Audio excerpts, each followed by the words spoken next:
প্রাণঘাতী corona virus সংক্রমণের ৫ বছর পর চীনে এবার নতুন ভাইরাস ছড়িয়ে পড়েছে। ভারতীয় সংবাদ মাধ্যম এনডিটিভির প্রতিবেদনে বলা হয়েছে, দেশটিতে হিউম্যান মেটাপনিমো ভাইরাস নামে একটি ভাইরাস দ্রুত ছড়িয়ে পড়ছে, যার কারণে আবারও করোনার চেয়ে ভয়ঙ্কর মহামারীর আশঙ্কা করা হচ্ছে। চীনের স্থানীয় গণমাধ্যম ও সামাজিক যোগাযোগ মাধ্যমগুলোর বিভিন্ন পোস্টে বলা হচ্ছে, নতুন এই ভাইরাস দ্রুত ছড়িয়ে পড়ার কারণে হাসপাতাল এবং শ্মশানগুলোতে চাপ বাড়ছে বলেও দাবি করা হচ্ছে।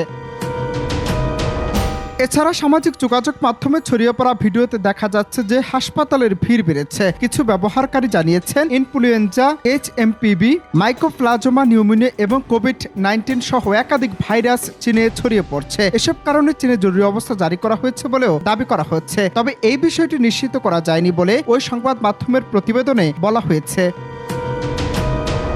স্বাস্থ্য বিশেষজ্ঞরা জানিয়েছেন, এইচএমপিভি ভাইরাসের লক্ষণগুলো করোনার মতো হতে পারে। তারা এই পরিস্থিতি গভীরভাবে পর্যবেক্ষণ করছে। সামাজিক যোগাযোগ মাধ্যম এক্সে SARS-CoV-2 কোভিড-19 নামের একটি হ্যান্ডেল থেকে বলা হয়েছে, চীন একাধিক ভাইরাসের উত্থানের মুখোমুখি, যার মধ্যে রয়েছে ইনফ্লুয়েঞ্জা, এইচএমপিভি, মাইকোপ্লাজমা নিউমোনিয়া এবং কোভিড-19। হাসপাতালগুলোতে নিউমোনিয়া এবং হোয়াইট ল্যাংয়ে আক্রান্ত শিশুদের চাপ বাড়ছে।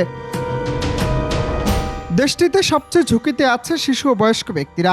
বিশেষ করে আগে যাদের শ্বাসকষ্টজনিত সমস্যা ছিল, তারা নতুন এই ভাইরাসের আক্রমণে নাজুক অবস্থায় আছেন। জ্বর, নাক বন্ধ, কাশি বা শ্বাসকষ্টের মতো সাধারণ ঠান্ডাজনিত সমস্যা দিয়ে শুরু হলেও পরবর্তী সময় এই ভাইরাসের সংক্রমণ হাসপাতাল ভর্তি হওয়ার মতো পরিস্থিতি সৃষ্টি হতে পারে। অনেক সময় সংক্রমণের তীব্রতা ব্রঙ্কাইটিস, নিউমোনিয়া, অ্যাজমা বা কানে ইনফেকশনের মতো সমস্যা সৃষ্টি করতে পারে।